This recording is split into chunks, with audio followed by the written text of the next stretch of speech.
Hello friends, Radhe Radhe, Hare Krishna. Welcome back to my channel. Friends, आप सभी के लिए श्रावण माह की हार्दिक हार्दिक शुभकामनाएं। और मासिक शिवरात्रि व्रत भी है, तो कब है? 23 या 24 जुलाई को। तो जानते हैं इसका शुभ मुहूर्त, लेकिन उससे पहले हम जानेंगे कि शिव जी की किसी भी पूजा में, शिवरात्रि की पूजा में इसकी सामग्री क्या होती है। तो चलिए बताती हूँ इसकी सामग्री क्या होने वाली है। और आज का पंचांग और डेट है 23 जुलाई 2025। यदि कुछ लोग आज के दिन रुद्राभिषेक करना चाहते हैं तो प्लीज़ उसकी सामग्री नोट कर लें। तो सबसे पहले अगर आप मंदिर जा रहे हैं या फिर घर पे करा रहे हैं तो सबसे पहले सामग्री ही होती है जो कि हमें एकत्रित करके रख लेना चाहिए।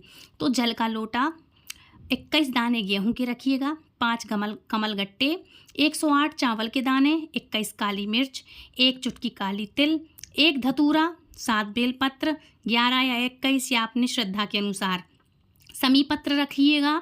और लाल पुष्प रख सकते हैं, कमल के पुष्प रख सकते हैं, पुष्प कोई भी चलेगा। दूध, दही, शहद, शक्कर, घी, इत्र, गंगाजल, चंदन, रोली, मोली, अबीर, गुलाल, पीला चंदन, कपूर, गोल सुपारी, है ना, जनेऊ और लौंग, इलायची, पान के पत्ते, फल, मिठाई, धतूरा, दूबा। इनमें से कोई भी सामग्री यदि आपको ढूंढे से भी नहीं मिलती है तो घबराइएगा नहीं, कोई दिक्कत वाली बात नहीं है। आपके लिए जो भी सामग्री आपके पास है, उपलब्ध है, आप उसी में पूजा कर सकते हैं। ठीक है, ये शिव जी की किसी भी पूजा में, इनफैक्ट बोलना चाहिए कि पूरे सावन माह में एक काम आती है ये सामग्री।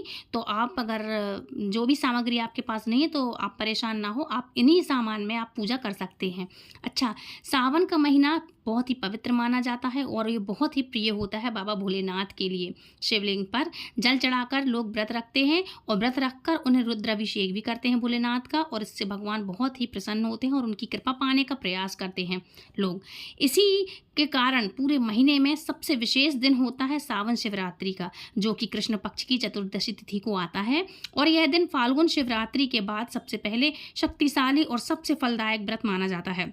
ऐसी मान्यता है कि जो भक्त इस दिन श्रद्धा और विधि विधान से भोलेनाथ की आराधना करते हैं, उनके जीवन में हर तरह के दुख और संकट दूर होते हैं, सुख समृद्धि मिलती है और ऐसे में भक्तों की मनोकामनाएं भी पूरी होती हैं।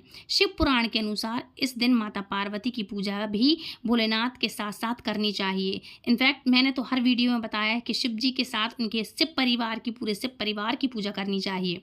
और यह रात शिव और शक्ति के एक तत्व, एक मतलब मिलने का, एकत्व होने का प्रतीक है। मतलब शिव शक्ति है और शक्ति ही शिव है, दोनों एक ही हैं। इसलिए हो सके तो रात्रि जागरण भी करना चाहिए। वैवाहिक स्त्रियां इस दिन अपने पति की दीर्घायु के लिए विवाहित जो व्रत तो रखती हैं, और अविवाहित युवक हैं, जो युवतियाँ हैं या युवक हैं, वो अच्छे जीवन साथी के लिए कामना कर सकती हैं और इस व्रत को रखने के लिए आप रख सकती हैं चाहें तो। इस दिन के अलावा हिंदू धर्म के अनुसार सावन शिवरात्रि का व्रत स्त्री, पुरुष, बुजुर्ग, युवा, छोटे छोटे बच्चों से लेके हर कोई इस व्रत को रख सकता है, चाहे वो विवाहित हो या अविवाहित हो, सब कोई इस व्रत को रख सकते हैं। क्योंकि यह व्रत तन और मन नहीं बल्कि आत्मा को भी शुद्ध करता है, पवित्र करता है। सावन शिवरात्रि के दिन भगवान शिव की पूजा प्रदोष काल, निशिता काल, शुभ मुहूर्त में 4 पहरों में की जाती है। तो आइए जानते हैं इस साल में 2025 में सावन शिवरात्रि कब है, पूजा के शुभ मुहूर्त कब कब है और व्रत पालन का शुभ मुहूर्त क्या रहने वाला है। भद्रा कब से कब तक लग रही है और भद्रा का किस समय से किस समय तक प्रभाव रहने वाला है। इस व्रत में, इस शिव चतुर्थी व्रत में कब से कब तक क्या होने वाला है। तो देखो, 23 जुलाई दिन बुधवार को शाम को सुबह 4:30 बजे से लेकर के चतुर्दशी तिथि समाप्त होगी 24 जुलाई गुरुवार को तड़के 2:28 पर। ऐसे में इस बार सावन शिवरात्रि 23 जुलाई दिन बुधवार को मनाई जाएगी। शिवरात्रि का व्रत इसी दिन रहेगा और इस व्रत को सुबह से लेकर के अगले दिन 24 जुलाई तक को, गुरुवार तक रहने वाला है। 23 जुलाई बुधवार को ब्रह्म मुहूर्त रहेगा सुबह 4:21 से लेकर के 5:09 तक। सूर्योदय का समय रहेगा सुबह 5:57 से और सूर्यास्त का समय होगा 7:09 पर। इस दिन आंद्र नक्षत्र शाम 5:54 तक रहने वाला है। बाद में पुनर्वसु नक्षत्र प्रारंभ हो जाएगा। इसके अलावा अमृतकाल सुबह 8:30 बजे से लेकर के 10:01 तक रहने वाला है। है। राहु काल का समय रहेगा दोपहर को 12 बजे से 1:30 बजे तक के बीच में। और भद्रा लग रही है तो भद्रा का समय सुबह 5:37 से लेकर के दोपहर को 3:31 तक रहने वाला है। इस बार भद्रा का वास स्वर्ग लोक में रहेगा और स्वर्ग में रहने वाले जो स्वर्ग लोक हैं, स्वर्ग लोक में रहने वाले के कारण यह भद्रा धरती लोक पर तो अशुभ रहेगी ही नहीं रहने वाली, क्योंकि मैंने हर वीडियो में बताया या तो स्वर्ग लोक में वास है या फिर हमारे मृत्यु लोक में अगर वास है या फिर पाताल लोक में वास है। और अगर ये अपने यहाँ नहीं है मृत्यु लोक में तो इसका कोई अशुभ परिणाम नहीं पड़ने वाला, या तो पाताल में या स्वर्ग में रहेगी तो हम लोगों को पृथ्वीवासियों को कोई दिक्कत नहीं है। तो इसका इस बार स्वर्ग लोक में वास रहेगा, इसलिए जब चाहे आप पूजा पाठ संबंधी कार्य हो या कोई भी अन्य कार्य हो आप शिवरात्रि के दिन कर सकते हैं बिना नक्षत्र के, बिना मुहूर्त देखे, ठीक है। क्योंकि शिवरात्रि में रात में जागरण करते हुए 4 पहर की पूजा की जाती है और यह 4 पहर की पूजा अगले दिन सुबह ब्रह्म मुहूर्त तक चलती है, जिसमें शिवरात्रि पूजा का पहला शुभ मुहूर्त रहेगा 23 जुलाई बुधवार को शाम को 7:17 से लेकर के 9:53 तक। पूजा का दूसरा पहर रहने वाला है 9:53 से लेकर के मध्य रात्रि 12:28 तक, मतलब 12 से 12:30 तक। और तीसरा पहर रहता है मध्य रात्रि 12:28 से लेकर के 24 जुलाई को गुरुवार को सुबह 3:03 तक। और चौथा और अंतिम पहर रहने वाला है 3:03 से लेकर के 5:38 तक। वैसे तो शिवरात्रि में 4 पहरों की पूजा ही करनी चाहिए और की जाती है। जो लोग सभी पहर की पूजा ना कर पाएँ वह प्रथम पहर की पूजा तो आप कर ही सकते हैं, प्रथम और द्वितीय, या द्वितीय नहीं तो पहले ही बार कर लें आप शाम के समय। चतुर्थ पहर की पूजा भी कर सकते हैं आप 23 जुलाई बुधवार को दोपहर को प्रदोष काल के समय आप कर सकते हैं। प्रदोष काल होगा शाम को 6:24 से लेकर के 7:54 तक। निशिता काल का शुभ मुहूर्त रहने वाला है, ये पूजा की जाती है निशिता काल में। तो जो लोग 4 पहर का पूजा ना कर पाए वे रात में 12:07 से लेकर के मध्य रात्रि 12:48 के बीच में शिवरात्रि की पूजा कर सकते हैं। व्रत का पारण अगले दिन किया जाता है, तो इस बार शिवरात्रि व्रत पारणा किया जाएगा 24 जुलाई गुरुवार को सुबह 5:38 से लेकर के 7:30 बजे के बीच में मध्य रात्रि में 7:30 बजे के बीच में, मतलब मध्य रात्रि बोल रही मैं, सॉरी। तो ध्यान रखिएगा कि इस समय आप पूजा कर सकते हैं। चतुर्दशी तिथि समाप्त हो चुकी होगी इस समय और अमावस्या तिथि भी प्रारंभ हो जाएगी, तो इसकी भी वीडियो मैं जल्द लाने वाली हूँ। लेकिन आपको जिसको जानकारी चाहिए तो प्लीज़ मुझे कमेंट ज़रूर से करिएगा। इसलिए इस व्रत का पालन जितनी जल्दी हो सके उतनी जल्दी आपको कर लेना चाहिए, क्योंकि दूसरे दिन से अमावस्या तिथि चालू हो जाएगी। लेकिन एक बात और आपको बता दूँ, ध्यान रखिएगा कि शिव परिवार के साथ जब भी आप पूजा पाठ करते हैं तो माता गौरा के लिए ज़रूर से सुहाग की सामग्री अर्पित करें। मेहंदी, रोली, सिंदूर, मौली, हर चीज़ जो आप लगाती हैं वही माता गौरी के लिए भी आप लेकर के जाएं। अब बात करते हैं सावन शिवरात्रि की व्रत की कथा के बारे में, सावन मास में सुनने वाली कथाएं। तो कथा के अनुसार चित्रभानु नाम का एक शिकारी जंगल में जानवरों का शिकार करके अपना घर चलाया करता था।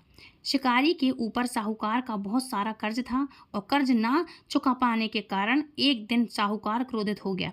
उसने चित्रभानु को बंदी बना लिया था। जिस दिन साहूकार ने उसे बंदी बनाया था वह शिवरात्रि का ही दिन था। बंदी रहते हुए शिकारी भगवान शिव से जुड़ी महिमा की बातें सुनता रहा।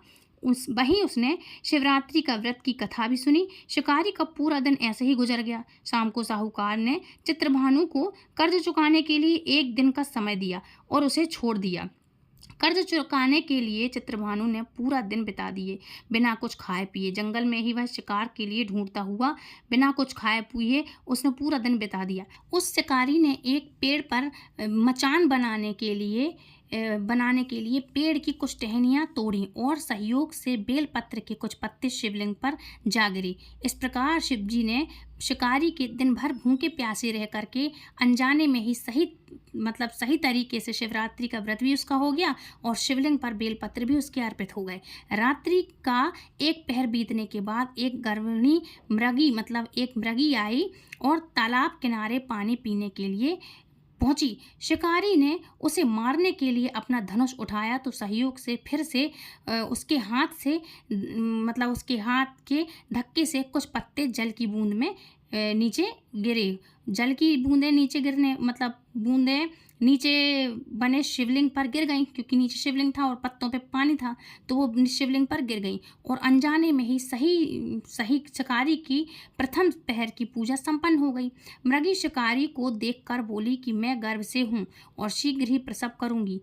मैं मैं वादा करती हूँ कि बच्चे को जन्म देकर ही शीघ्र ही तुम्हारे पास वापस आ जाऊंगी, तब मुझे मार लेना। शिकारी ने उसे जाने दिया। थोड़ी देर बाद एक और मृगी वहां आई। शिकारी ने उसे देखकर धनुष बाण चढ़ा दिया और फिर से कुछ बेलपत्र उसके हाथ से नीचे शिवलिंग पर जा गिरे और इस तरह से उसकी दूसरे पहर की भी पूजा संपन्न हो गई।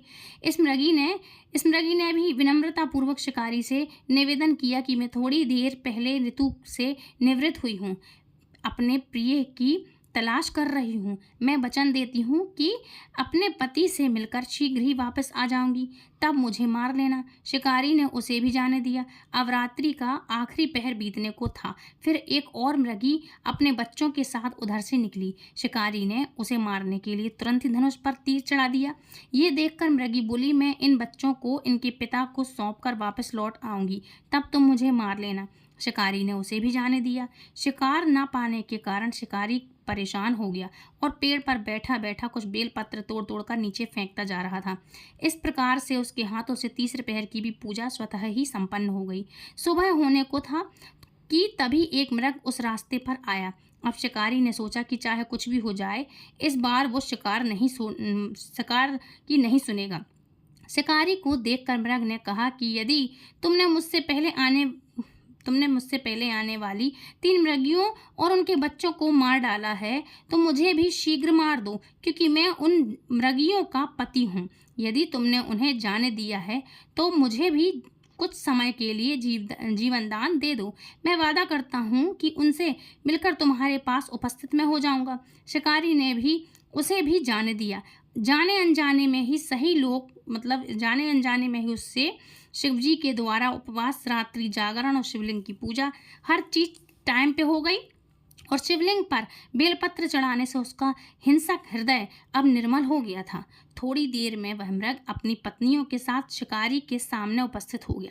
जंगली पशुओं की ऐसी सामूहिक प्रेम भावना देखकर शिकारी को भी अपने आप पर बड़ी ग्लानि महसूस हुई। उसकी आंखों से आंसू निकल पड़े। उसने मृग परिवार को जाने दिया और जीवन में कभी भी हिंसा न करने का निर्णय लिया। शिकारी के ऐसे करने से भगवान शिव उससे बड़े प्रसन्न हुए। उन्होंने उसे दर्शन देकर सुख समृद्धि का वरदान दिया और साथ में उसे गुह नाम प्रदान किया। मान्यता है कि ये वही गुह था जिसकी भगवान श्री राम ने मित्रता की थी। मतलब जो एक वो निषाद राज था गुह, उसने उसकी मित्रता की थी भगवान श्री राम ने, तो ये वही थे। तो फ्रेंड्स, ये थी आज की छोटी सी जानकारी, आज की छोटी सी पौराणिक कथा, लेकिन सच्ची कथा। आई होप आज की कथा आपको पसंद आई होगी। यदि वीडियो पसंद आए तो प्लीज़ वीडियो को लाइक, शेयर, कमेंट करें, चैनल सब्सक्राइब करें और हमारे चैनल पर आप पहली बार जुड़े हैं तो चैनल को सब्सक्राइब करके बेल आइकन को ऑल पर प्रेस कर लेना, ताकि आने वाली हर एक वीडियो की नोटिफिकेशन सबसे पहले आप तक पहुंचे। तो फ्रेंड्स, मिलती हूँ नेक्स्ट वीडियो में। तब तक के लिए राधे राधे, हरे कृष्णा, हरि बोल, हर हर शंभू।